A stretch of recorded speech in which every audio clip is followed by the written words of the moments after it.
En fyrst að ákvörðun innanríkisráðherra Hwang Nho-bo. Til að ræða þetta eru þeir Ögmundur Jónasson, innanríkisráðherra, Sigmundur Ernir Rúnarsson, þingmaður Samfylkingar og Höskuldur Þórhallsson, þingmaður Framsóknarflokksins, sestir hjá Jóhannesi. Verið velkomnir. Takk.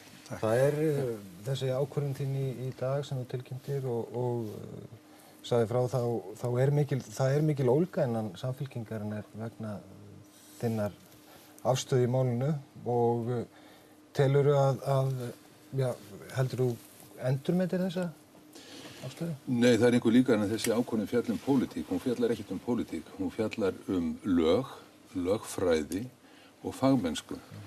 Þessi ákvörðun byggir á vinnu sérfræðinga í innanríkisráðuneytinu, lögfræðinga og annarra sem gerst þekkja til mála og hafa haft umsókn þessara kínversku aðila til skoðunar. Það litið til laga frá 1966 eignarhald á jarðnæði og fasteignum og hvað þurfa að vera til grundvallar til að það megi selja erlendum mönnum slíkar eignir. Það kveðið á það í þessum lögum sem að tóku breytingum snemma á 10. áratugnum þegar við gengum í EES að það sé óheimilt að selja einstaklingum og fyrirtækjum sem eru utan EES svæðisins og þá við þessa aðila. Það hins vegar hægt að veita undanþágu frá þessum lögum, þessari grundvallarreglu og það það sem menn hafa verið að skoða. Og þá það tvennt sem ég vil vekja athygli á. Menn halda að þetta snúist einstakling sem að kaupa land, svo ekki. Þetta fyrirtæki, þetta hlutafélag, nokkur samsteypa hlutafélaga reyndar sem þarna að baki og þessi einstaklingur sem hefur verið nefndur, hann aðaleigandinn í þessum hlutafélögum. Og hlutafélög gilda mjög skýrar reglur.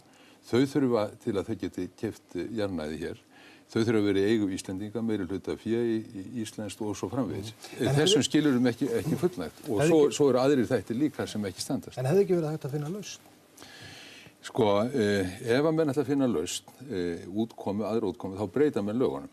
En sveigja þau ekki að einhverjum því sem þeir telja vera stundar hagsmuni. Og ég benda á það að það annað atriði sem þarna kemur til álita. Það stærð og umfang þessara kaupa. Við erum að tala 300 ferkílómetra lands. Ef það yrði veitt undanþága frá þessari almennu lagareglu, við skulum ekki gleyma því að þetta lögin, að það bann við sölu af þessu tagi. Ef við veittum undanþágu til að kaupa á 300 ferkílómetra landi, hvað gerum við þegar óskað verður eftir að kaupa 200 ferkílómetra, 100 ferkílómetra, 50 ferkílómetra? Þá ertu komin þarna með fordæmi sem í reynd nemur lögin úr gildi og það sem þá hefði gerst ef innanríkisráðuneytið hefði komist að annarri niðurstöðu að ráðuneytið hefði í reynd tekið sér löggjafarvaldið og þá að ganga hreinna til verks og breyta lögunum ef menn ósátti við þessa niðurstöðu. Sigmundur Ernir, þú hefur látið hafa eftir þér í fjölmiðlum í dag að þú sért hreinlega brjálaður yfir þessar ákvarðanir. Mikil ólga innan Samfylkingarinnar út af ákvarðanum? Mikil ólga og hér skilur á milli Samfylkingar og Vinstri grænna í þessum atvinnumálum. Og mér finnst þetta galin ákvörðun og lagalegar forsendur hennar eru hæpnar, að minnsta kosti þröngar. Það ekkert í lögunum sem segir stærðarmörk. Það ekkert í lögunum sem segir það hvort þetta þurfi að vera einstaklingur eða fyrirtæki. Og fyrir það fyrsta þá þetta reist á rökum lögfræðinga innan ráðuneytisins. Það verið að biðja óháð álit manna til dæmis á Vaðlaheiðargöngum og ég bara fer fram á það að það verið fram óháð álit lögfræðinga á þessu máli, ekki bara manna innan ráðuneytisins og hefur nú verið beðið álit að minna tilefni. Hér verið að fara gegn þjóðarhag í þágu lítils brots af Vinstri grænum sem á móti atvinnuuppbyggingu af þessu tagi, á móti erlendri fjárfestingu af þessu tagi. Við þurfum gríðarlega mikla uppbyggingu núna á öllum sviðum. Þetta liður því að auka fjölbreytni starfa í landinu. Þetta reiðarslag fyrir fólkið á svæðinu sem hefur þurft að sjá á eftir 13% af íbúum sínum á síðustu 20 árum á meðan að þjóðin hefur fjölgað sömu prósentutölu. Þetta fólk að reyna að sækja fram í atvinnumálum á fjölbreyttum sviðum. Það má varla gera göng. Það má varla nýta orkuna og nú þegar þetta eitthvað annað kemur, þá það líkastlega út á borðinu. Ég á móti svona atvinnustefnu sem girðir fyrir möguleika á uppbyggingu á sem fjölbreyttastum sviði. Höskuldur, þú breiður og Sigmundur? Já, það nú gaman að sjá félaginn minn hérna vera komin í stjórnarandstöðu og vonandi verður hann það innan skamms. Ég sammála þeim sem hafa viljað fara varlega í þessu máli og held að við eigum núna að skoða þessi lög mjög alvarlega, sérstaklega í ljósi þessa úrskurðar. Tek undir með félagum mínum hér á vinstri hönd að þetta eru gríðarleg vonbrigði, sérstaklega fyrir heimamenn sem að bundu miklar vonir við þetta, margt sem hefur farið úrskeiðis og eiginlega allt slegið út á borðinu sem hefur verið til þess að efla atvinnustigið og koma kannski einhverjum hagvexti af stað. En það tvennt sem að Ögmundur minntist hér á sem að ég honum ósammála Í fyrsta lagi þá þetta ekki bara lögfræðilegt mat. Ráðherra gefið það vald í lögunum að fjalla þetta pólitískt. Með öðrum orðum, það hans pólitíska ákvörðun að hafna þessari beiðni frá hlutafélaginu. Í annan stað þá segir hann að þetta sé fordæmisgefandi. Ég segi, getur það ekki líka virkað í hina áttina?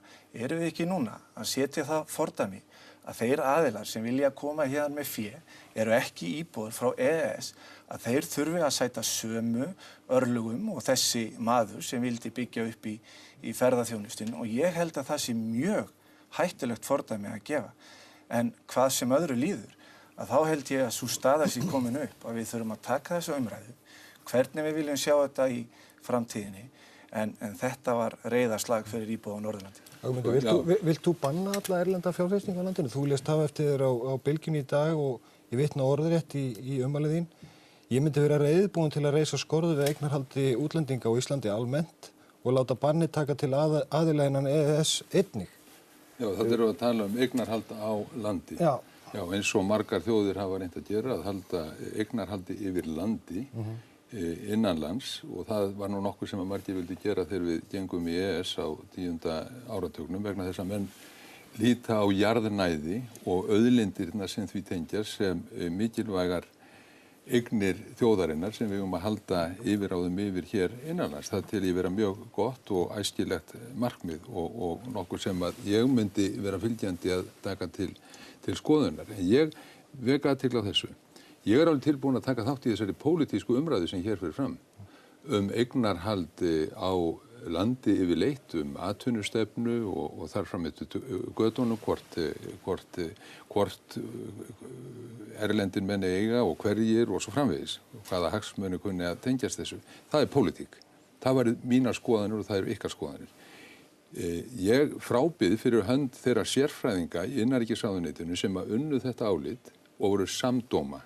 Allir lögfræðingar, sérfræðingar sem að þessum málum komum, algjörlega óhlutdrægan hátt og án minnar aðkomu hvað þessa faglegu nálgun snertir. Þeir komust að þessari niðurstöðu hvað varðar túlkun lagana. Í þessum málflutningi að heyra að lögin skyndilega skipti afskaplega litlu máli, þess að víkja þeim til hliðar fyrir öðrum hagsmunum. Og þá segi ég, þetta svona svolítið í ætt við hrunárinni aðdraganda hrunsins. Þegar menn þóttust eigi að hagnaðar von einhvers staðar og þá skiptu lög og reglur afskaplega litlu máli. Á nýju Íslandi þá ætlum við að hafa annað vinnulag. Ef við erum ekki sátt við þessar niðurstöður, ef við erum ekki sátt við þau lög sem við búum við, þá breytum við því. Þá tökum við umræðu það á Alþingi og breytum lögunum. Það skulum við gera. Ögmundur, ég sagði aldrei að það ætti ekki að fara að lögum. Ég sagði það aldrei. Nei, en þá skulum við ræða. Þetta er þröng túlkun á lögum. Nei, það það alls ekki. Og það eru margir lögmenn út í bæ sem eru algjörlega á öndverðu meiði við þína sérfræðingar ráðuneytinu. Það er lögmenn þessar aðilar sem það er eitt sem langar til þess að koma hér að. Lögin fela ráðherra að taka þessa ákvörðun. Það er ekki sérfræðingar í ráðuneytinu sem að taka ákvörðun. Þeir geta hins vegar, þetta er gert á þína ábyrgð og þú verður að standa undir þeirri ábyrgð. Ég geri það. Það er nefnilega það sem ég vil gagnrýna hér. Þú vísar í lögin, segir þetta hafi verið óhjákvæmileg niðurstaða. Ég bara á annarri skoðun. Ég held að ég ljósi til dæmis þess sem hefur komið fram hjá þessari ríkisstjórn erlenda fjárfestingu, það að laða hér að erlend fjármagn til þess að skapa atvinnu og þá hefði verið hægt að komast að annarri niðurstöðu. Ég líka set spurningamerki með það að ráðherra vísar í það að þetta sé hlutafélag. Ég spyr, gott og vel, getur þá þessi erlendi maður komið fram í eigin persónu, sótt aftur fær hann þá samþykki af því að Sko, nú Höskuldur, nú ert að nálgast málefnalega umræðu þetta mál. Það að segja, að ræða sjálf lögin. Og það skulum við gera það. Það kveðið á það hvaða skilyrði eru sett fyrir því að hlutafélag geti keypt. Síðan ef einstaklingar að ræða, þá eru skoðaðir aðrir þættir og ég vék að þeim hér áðan að að ræða 300 ferkílómetra af hálendi Íslands sem að við erum að skoða. Þarna umfang, við erum að taka til umfjöllunar umsókn sem ráðuneytinu berst.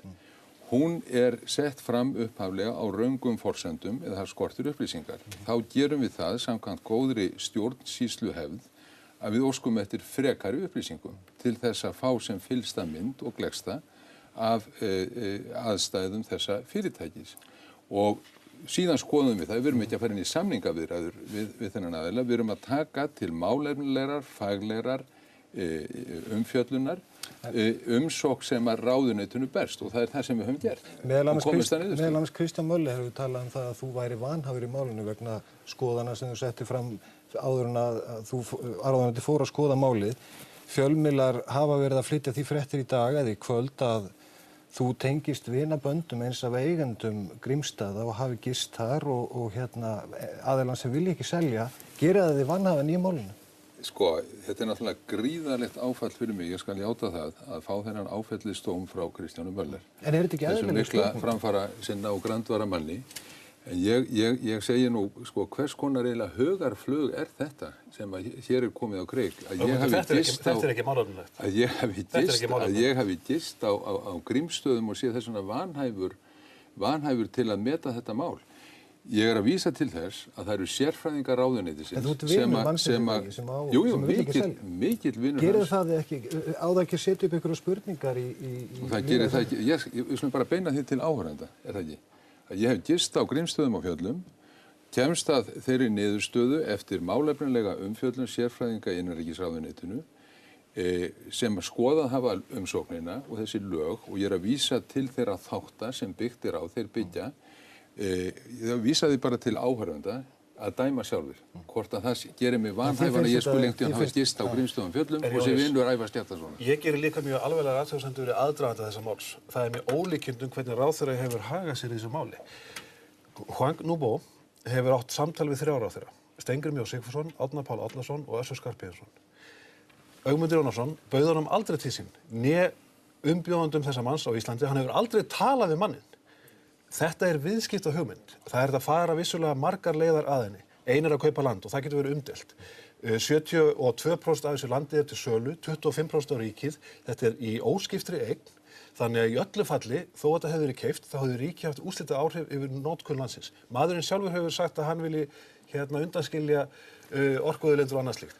Aðalatriði þessa máls það að viðskiptahugmyndin metnaðarfull og athyglisverð. Þetta eru 400 störf, 400 ársverk í stefnu stjórnvalda sem miðar að því í 2020 áætluninni að dreifa ferðaþjónustu betur yfir landið og betur yfir árið. Þarna skapast 400 störf bein á annað 100 óbein.